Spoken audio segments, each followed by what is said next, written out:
کبھی بھی یہ مت سوچنا کہ اللہ نے آپ کو تکالیف سے گزارا ہے تو اللہ آپ کو پسند نہیں کرتا۔ رسول اللہ صلی اللہ علیہ وآلہ وسلم کی حدیث ہے کہ جس انسان سے اللہ محبت کرتا ہے اس کو آزمائشوں اور تکلیف سے گزارتا ہے۔ تو آپ اپنے آپ کو خوش نصیب سمجھو کہ اللہ آپ کو ان تکالیف پریشانیوں سے گزار رہا ہے۔ اور بیمار کے لیے رسول اللہ صلی اللہ علیہ وآلہ وسلم کی حدیث ہے کہ اللہ تعالیٰ اپنے فرشتوں کو حکم دیتا ہے کہ میرا بندہ یہ جو بیماری سے گزر رہا ہے اس کی ایک ایک سانس پر نیکی لکھو، وہ نیکی جو یہ کیا کرتا تھا جب یہ صحت مند ہوتا تھا۔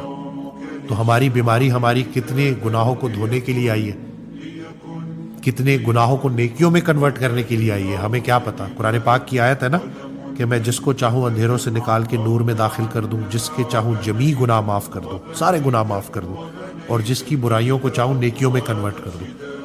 تو ہمیں کیا پتا کہ انسان جس گناہ کو لے کے شرمندہ ہو رہا ہے اللہ اس گناہ کو نیکی میں کنورٹ کر چکا۔